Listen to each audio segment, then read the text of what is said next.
இது ஏதோ கணக்கு காட்டுவதற்காக கூட்டப்பட்ட கூட்டம் கிடையாது.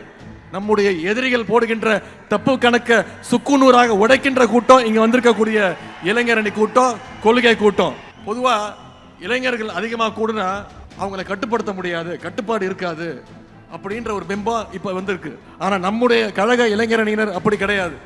மிகுந்த கட்டுப்பாடு மிக்கவர்கள் என்பதற்கு இங்க கூடியிருக்கக்கூடிய இந்த கூட்டம் சாட்சி. கட்டுப்பாடு இல்லாம 1 லட்சம் இல்ல 1 கோடி இளைஞர்களை திரண்டாலும் அதனால யாருக்கும் எந்த பயனும் கிடையாது. அப்படிப்பட்ட கட்டுப்பாடு இல்லாத கூட்டத்தை வச்சுக்கிட்டு யாராலையும் எதையும் சாதிக்கவும் முடியாது. பீகார்ல நாங்க வெற்றி பெற்றுட்டோம். அடுத்து எங்களுடைய இலக்கு தமிழ்நாடு. அடுத்து நான் திரு அமித்ஷா அவர்களுக்கும் அவருடைய அடிமை கூட்டத்திற்கும் சொல்லுகின்றேன், நீங்க எவ்வளவு சீண்டினாலும் எவ்வளவு மிரட்டினாலும் அதை எதிர்கொள்வதற்கு எங்களுடைய கருப்பு சிவப்பு படை, எங்களுடைய இளைஞரணி படை என்றைக்கும் களத்தில் தயாராக இருக்கும். பொதுவா கார்ல பேட்டரி டவுன் ஆனா அதை 4 பேர் தள்ளி விட்டு ஸ்டார்ட் பண்ணலாம். ஆனா கார்ல இன்ஜினே இல்லைன்னா எவ்வளவு தள்ளினாலும் அது ஸ்டார்ட் ஆகாது. இன்ஜின் இல்லாத கார் தான் இன்னும் இருக்கக்கூடிய அண்ணா திராவிட முன்னேற்ற கழகம். இன்னைக்கு திரு எடப்பாடி பழனிசாமி அவர் சொல்றார், நீதித்துறையை காப்பாற்றணும், தமிழ்நாட்டை காப்பாற்றணும்னு சொல்றார். முதல்ல அவர் காப்பாற்ற வேண்டியது அண்ணா திராவிட முன்னேற்ற கழகத்தை பாஜக கிட்ட இருந்து காப்பாற்றணும். அடிமையா இருந்து சுகமா வாழ்றதை விட சுயமரியாதையோடு சுதந்திரமா வாழ்றது தான் முக்கியம். இங்க பாருங்க, சுதந்திரமா இருக்கும், குறிப்பா சுயமரியாதையோடு இருக்கும். பாசிச கலவர சக்திகளுக்கு தமிழ்நாட்டு மக்கள் சார்பாக இளைஞரின் தன்மைமார்கள் நாம அத்தனை பேர் சொல்லுவோம், we will never allow you, we are ready to face the consequences. நிச்சயம் வர இருக்கின்ற சட்டமன்ற தேர்தலில் எங்களுடைய இளைஞர்களுக்கு நீங்க போட்டியிட அதிகமாக வாய்ப்பை தர வேண்டும். இளைஞர்களுக்கு கொடுக்க வேண்டும். இளைஞரணிக்கு தான் கொடுக்கணும்னு சொல்லுவேன், இளைஞர்களுக்கு கொடுக்க வேண்டும் அந்த கோரிக்கை வைக்கிறேன். இவ்வளவு நாளா நாம என்ன செஞ்சோம் அப்படிங்கிறது எவ்வளவு முக்கியமோ அதே மாதிரி இனிமே என்ன செய்ய போறோங்கிறதும் மிக மிக முக்கியம். தான் தலைவராக பொறுப்பேற்ற பிறகு இந்த இயக்கம் சந்தித்த அனைத்து தேர்தலையும் வெற்றியை மட்டுமே கொடுத்திருக்கக்கூடிய நம்முடைய கழக தலைவர் அவர்கள் இங்கே பெருமையோடு பூரிப்போடு உட்கார்ந்திருக்கிறார். சேலம் இளைஞரணி மாநாட்டில் தலைவர் பேசும்போது குறிப்பிட்டு பேசினார், வாழ்த்து பேசினார். என்ன சொன்னாரு? நான் கழக தலைவராக மட்டும் உங்களை வாழ்த்தவில்லை, உங்களுடைய தந்தையாக நான் வாழ்த்துறேன் அப்படின்னு தலைவர் சொன்னார். ஏன்னா உதயநிதி மட்டும் என்னோட பிள்ளை கிடையாது, என்னுடைய வாரிசு கிடையாது, இங்க கூடியிருக்கக்கூடிய லட்சோப லட்ச இளைஞர்களும் என்னுடைய வாரிசு, என்னுடைய கொள்கை வாரிசு அப்படின்னு தலைவர் அவர்கள் நம்மளை பாராட்டினார். அப்படிப்பட்ட கொள்கை வாரிசுகளாக நாம இங்க எழுச்சியோடு கூடியிருக்கின்றோம்.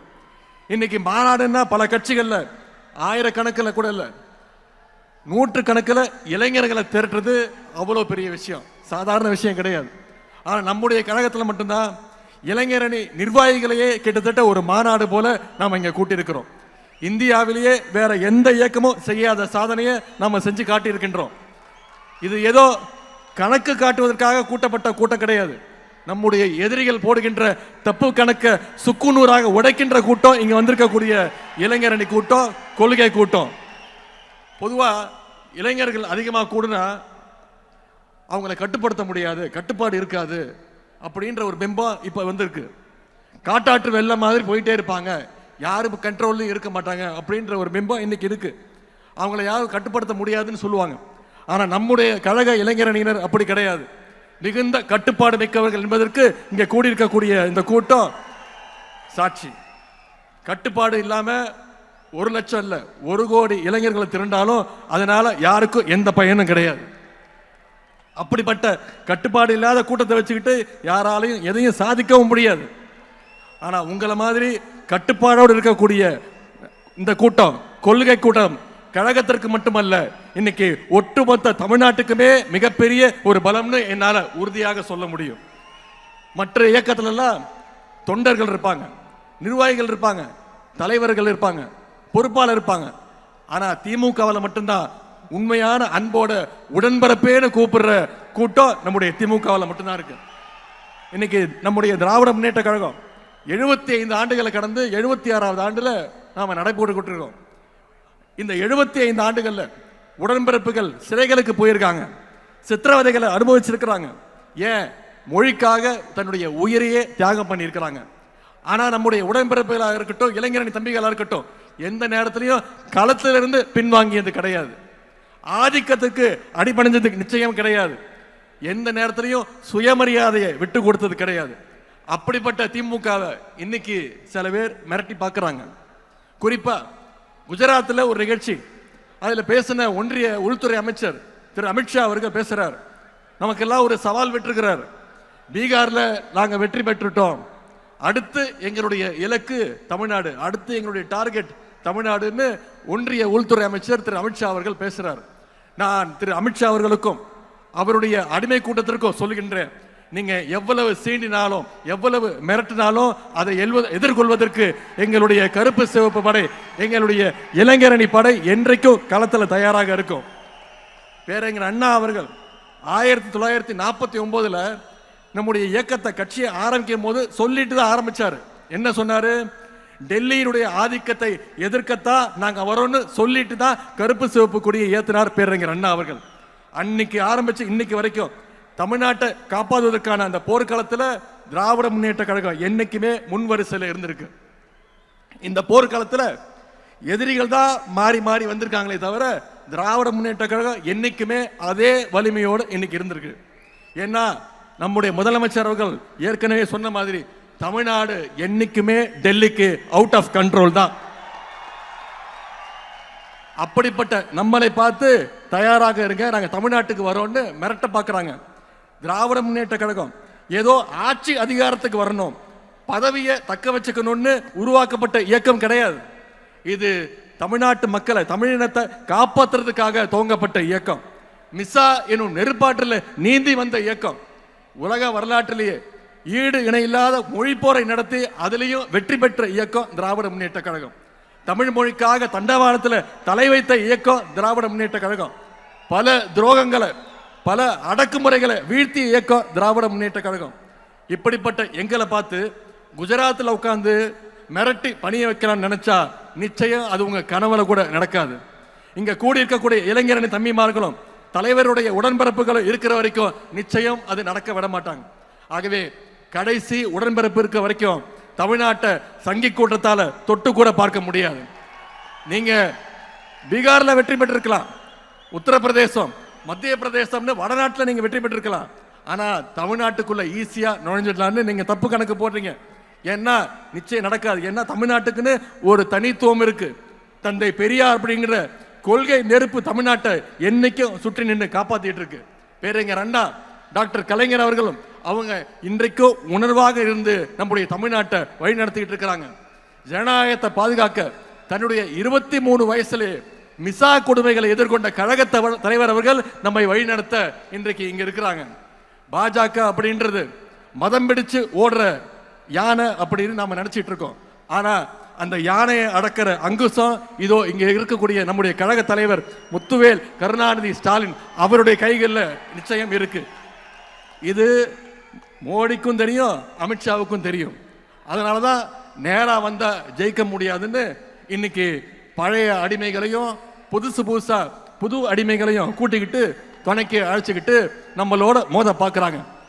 பழைய அடிமைகள் புதிய அடிமைகள் மட்டுமல்ல, இன்னைக்கு சிபிஐ, இடி, இன்கம் டாக்ஸ், ஏன் எலெக்ஷன் கமிஷன், இப்படி எல்லாரு கூடயும் கூட்டணி வச்சு பாசிச பாஜக கூட்டு சேர்ந்து தமிழ்நாட்டுக்குள்ள நுழைய பார்க்குறாங்க.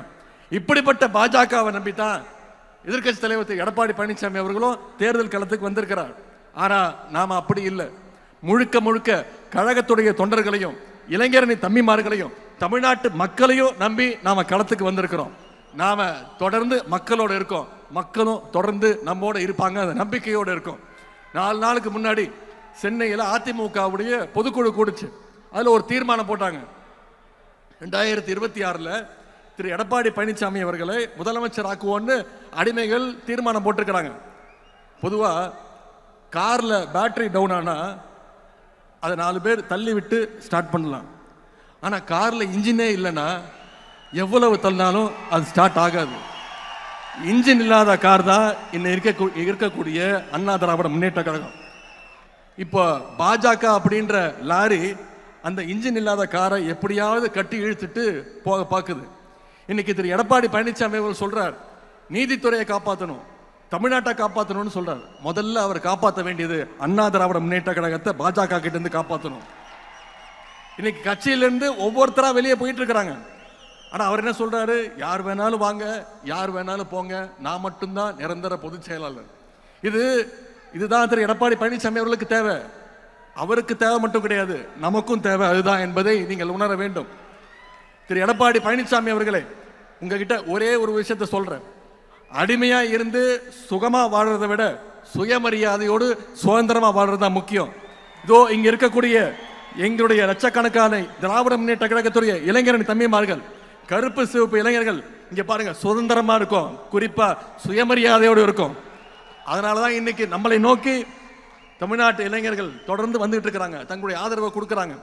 பாசிச சக்திகளிடமிருந்து தமிழ்நாட்டை காப்பாற்றுகின்ற ஆற்றல் திராவிட முன்னேற்ற கழகத்துக்கு மட்டும்தான் உண்டுன்னு இன்னைக்கு தமிழ்நாட்டு மக்கள் நிச்சயம் நம்புறாங்க. மக்களுக்கு அந்த நம்பிக்கையை வித்துட்டவர், அந்த நம்பிக்கையை பெற்றுள்ள தலைவர் நம்முடைய கழக தலைவர் அவர் இங்க வந்திருக்கிறாங்க. கழக தலைவர்கள் மீது மக்களுக்கு இருக்கக்கூடிய அந்த அசைக்க முடியாத நம்பிக்கை தான் பாசிச சக்திகளையும் அடிமை கூட்டத்தையும் அவங்களுடைய கண்களையும் உறுத்திக்கிட்டு இருக்கு. அதனாலதான் அமைதி பூங்காவா இருக்கக்கூடிய தமிழ்நாட்டில் எப்படியாவது நுழைஞ்சு ஏதாவது ஒரு கலவரத்தை செய்யலான்னு முயற்சி செஞ்சுக்கிட்டு இருக்கிறாங்க. அந்த பாசிச கலவர சக்திகளுக்கு தமிழ்நாட்டு மக்கள் சார்பாக இளைஞரின் தன்மைமார்கள் நாம அத்தனை பேர் சொல்லுவோம், we will never allow you, we are ready to face the consequences. நாங்கள் உங்களை நிச்சயம் தமிழ்நாட்டுக்குள்ள அனுமதிக்க மாட்டோம். அதனால் ஏற்படுகின்ற விளைவுகளை நிச்சயம் களத்தில் சந்திப்போம். தமிழ்நாட்டில் நடந்து வருகின்ற ஆட்சி சமூக நீதியை, சமத்துவத்தை, மதச்சார்பினையை, பெண்ணுரிமையை காக்கின்ற ஒரு ஆட்சி. இப்படிப்பட்ட நம்முடைய கழக ஆட்சியை மீண்டும் கொண்டு வர வேண்டியது நம்முடைய பொறுப்பு, குறிப்பா இளைஞரணி தம்பிமார்களுடைய கடமை. இங்க வந்திருக்கக்கூடிய இளைஞரணி நிர்வாகிகளுக்கு அந்த கடமை அதிகமாக இருக்கின்றது. இந்த நேரத்தில் தலைவர் அவர்களுக்கும் கழகத்துடைய பொதுச் செயலாளர்களுக்கும் ஒரு அன்பான இளைஞர்களின் சார்பாக ஒரு அன்பான வேண்டுகோள். நிச்சயம் வர இருக்கின்ற சட்டமன்ற தேர்தலில் எங்களுடைய இளைஞர்களுக்கு நீங்க போட்டியிட அதிகமாக வாய்ப்பை தர வேண்டும். இளைஞர்களுக்கு கொடுக்க வேண்டும், இளைஞரணிக்கு தான் கொடுக்கணும்னு சொல்லுவேன், இளைஞர்களுக்கு கொடுக்க வேண்டும் அந்த கோரிக்கை வைக்கிறேன். இளைஞரணி சார்பாக என்னென்ன பணிகள்லாம் செஞ்சிருக்கோன்னு நம்முடைய துணை பொதுச் செயலாளர் ஆர் ஆசா அவர்கள் இங்க பேசினாங்க. இவ்வளவு நாளா நாம என்ன செஞ்சோம் அப்படிங்கிறது எவ்வளவு முக்கியமோ அதே மாதிரி இனிமே என்ன செய்ய போறோங்கிறதும் மிக மிக முக்கியம். அப்படி நமக்கு முன்னாடி இருக்கக்கூடிய முதல் பணி, அடுத்த முக்கியமான பணி தான் 2026 சட்டமன்ற தேர்தல் பணி. அடுத்து வர்ற 4 மாதங்களுக்கு நாம அதை நோக்கி பயணம் செய்யணும், களத்துல கடுமையா உழைக்கணும். அடுத்த தலைமுறை இளைஞர்களை சந்திச்சு பேச வேண்டும், உங்களுடைய நண்பர்களை சந்திச்சு பேசணும், அவங்களுக்கு அரசியல் பத்தின புரிதல் வரணும். யார் வேணாலும் இடையில வரட்டும் போகட்டும், அதை பத்தி நமக்கு கவலை வேண்டாம்.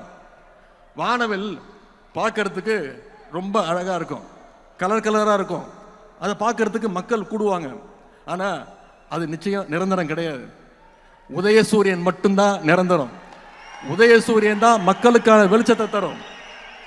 ஆகவே நம்முடைய கழகத்துடைய வரலாறு, நம்முடைய ஆட்சியுடைய சாதனைகளை, தலைவருடைய வரலாறு, பெருமைகளை மக்கள்கிட்ட எடுத்து சொல்லுங்க. உங்க தெருவில் இருக்கக்கூடிய 10-20 இளைஞர்களை நீங்க உங்க கண்ட்ரோல் எடுத்துட்டு வாங்க. நீங்க சொன்னா கேட்கிற மாதிரி இருக்கணும். 10 வீட்டுக்கு 20 வீட்டுக்கு நான் பொறுப்பு, இந்த தெருவில் இருக்கிற வாக்குகளுக்கு நான் பொறுப்புன்னு அந்த டார்கெட்டை ஃபிக்ஸ் பண்ணி இளைஞரணி தம்பிமார்கள் வேலை செய்யணும். எல்லார் கூடவும் நெருங்கி பழகணும், மக்களோடு மக்களா பழகணும், அவங்களுக்கு தேவையானதை செஞ்சு கொடுங்க. தமிழ்நாட்டில் எந்த வீட்டை எடுத்துக்கிட்டாலும் நம்முடைய திராவிட மாடல் அரசுடைய திட்டங்கள் நிச்சயம் அந்த வீட்டில் ஒரு பயனாளியாவது நிச்சயம் இருப்பான். அதை மக்கள்கிட்ட தொடர்ந்து ஞாபகப்படுத்துங்க, திட்டங்களை எடுத்து பேசுங்க, மக்களை சந்திச்சு மக்களோட மக்களா பழகுங்க, அவங்களுடைய நம்பிக்கையை பெறுங்க. இந்த பணியெல்லாம் நாம சரியா செஞ்சா நிச்சயம் நம்முடைய கழகம் 7வது முறையாக ஆட்சி அமைக்க போவது உறுதி. நம்முடைய கழக தலைவர் அவர்கள் தொடர்ந்து 2வது முறையாக முதலமைச்சர் நாற்காலில் உட்கார போவது உறுதி. நாம பெறப்போகிற வெற்றி சாதாரண வெற்றியாக இருக்கக்கூடாது. 70,000 பூத்திலையும் நிச்சயம் உதயசூரியன் வெற்றி பெற்றாக வேண்டும். 70,000 பூத்திலையும் மிகப்பெரிய வாக்கு வித்தியாசத்தில் வெற்றி பெற வேண்டும். நம்முடைய தோழமை கட்சியுடைய வெற்றி உறுதி செய்யணும். அதற்கு இந்த இளைஞரணி வடக்கு மண்டல நிர்வாகிகள் சந்திப்பு நிச்சயம் ஒரு அடித்தளமா இருக்கும்னு நம்புறேன்.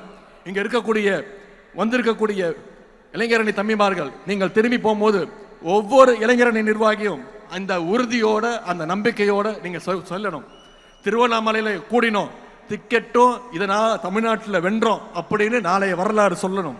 இந்த நேரத்தில் இறுதியா ஒரே ஒரு விஷயத்தை தலைவர்கிட்ட சொல்ல விரும்புகின்றேன், இளைஞரணி தம்பிமார்களுக்கு நினைவுபடுத்த விரும்புகின்றேன்.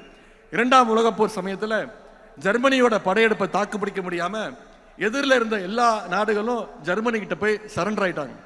ஆனா அப்படிப்பட்ட ஜெர்மனியவே எதிர்த்து நின்னது ஒரே ஒரு ரஷ்ய நகரம். அந்த நகரம் தான் தோற்கடிச்சது. அந்த நகரத்துடைய பெயர் ஸ்டாலின் கிராட். அதே மாதிரி நம்ம நாட்டில் பாசிஸ்டுகளுக்கு எதிரான போர்ல இந்தியாவின் ஸ்டாலின் கிராடா இருந்து நம்முடைய தமிழ்நாடு காலத்தில் நின்று ஜெயிச்சு காட்ட வேண்டும். நம்முடைய தலைவர் தலைமையை மீண்டும் கொண்டு வர வேண்டும்.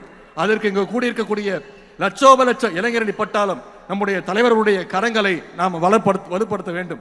வென்றோம் வென்றோம் வென்றோம் 200 படைப்போம் வரலாறு என்ற சாதனையை படைக்க அடுத்த 100 நாட்கள் இளைஞரணி தம்பிமார்கள்